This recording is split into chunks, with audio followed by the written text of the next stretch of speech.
Guys, welcome to the Savvy Money Show with me, your host Sean. If you're enjoying today's entertainment, don't forget to smash that lovely like button. If you haven't subscribed already, please smash the subscribe button and bell notification. You'll be notified when the video comes out. Now, on with the show. I'm a believer that everything affects share price, from local politics to world politics. And as I said before, GDP has gone to minus 51.2% at time of recording in the US. Small businesses, 50% of them believe they will not reopen, and that has been confirmed by the Fed. At the same time, you have had the COVID-19 has been going steadily. It's been going steadily up or steadily down at certain points, but it's been following a pattern. All of a sudden,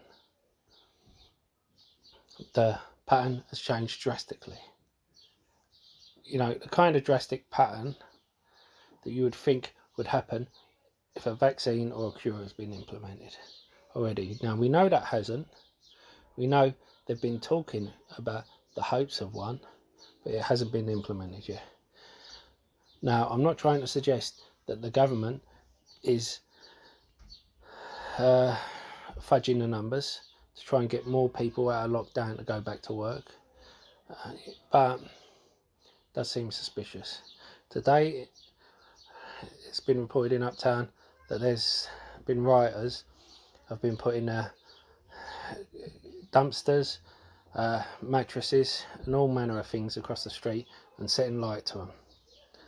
Now, it isn't helped by the fact that not only is Donald Trump threatening a trade war with China, which always brings higher prices to America, he also has threatened war with social media platforms.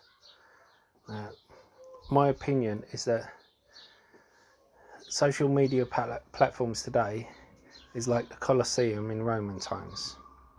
It keeps the working class man and women busy and their mind off of what's going on around them. Now, if you start saying you're going to police that and you're going to stop people posting what they want on it, then you're going to have problems with people. They're going to start looking at even deeper into what the government is actually doing for you. You're going to have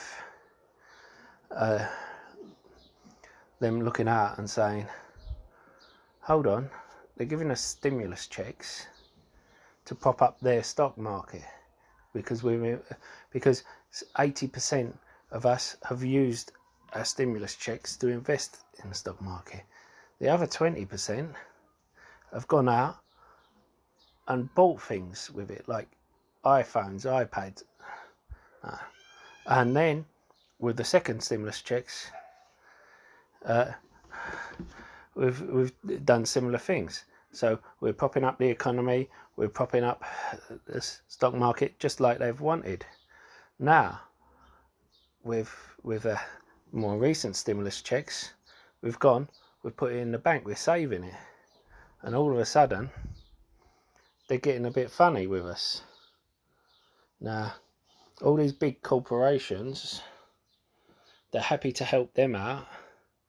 The ones who, to tell the truth, don't need a lot of helping out because they can survive.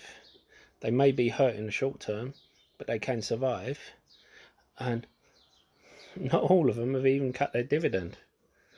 So some of them have, some of them haven't. But they are, and people are looking into this now.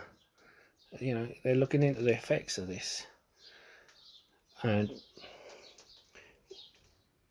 they're now taking to the streets because they're thinking, well, what happens when my unemployment check runs out? When the money for the unemployment runs out? You have used over $6 trillion, and where has that money gone? It hasn't gone to the people, hasn't gone to the small businesses, which is where it should have gone. A majority of it has gone to big businesses. The money for a small business, a lot of it got lost, and a lot of small businesses either couldn't access it in time, or there was too many strings attached. Now, I said about the riots, and this is it. I'm sure you've seen this one, military police this is the fire that you can see. People have moved some dumpsters. There isn't even a police presence on scene, and you have military police ready to deploy. I'm sorry, but I think you need, instead of sending in the military police, they need to look at the reason why people are doing this. Because if they go in heavy-handed, this is a gentle situation. If they go in heavy-handed, then they could see more and more of these situations all over America. And they have to be careful. They have to work out what their long-term plan is. If there's a second wave, or if the businesses that employed them don't reopen, are they going to keep all these people on unemployment forever, or are they going to cut it after a certain amount of time? Because we heard, oh, it's such a great thing, people are getting more on unemployment and they're getting stimulus checks, why would they risk going to work? People were asking to be fired, and if they weren't, then they was going in and intentionally making it so the boss would fire them. Now people are wondering what to do because they're thinking their unemployment check isn't going to come, because it's only going to be temporary. They are trying to force the government to listen to them, which, no offence, I think the government would just take another holiday. But I would be interested in your thoughts. If you agree or disagree with me, leave it in the comments below. If you've enjoyed any of today's entertainment, don't forget to leave a like, helps get the video out to more people.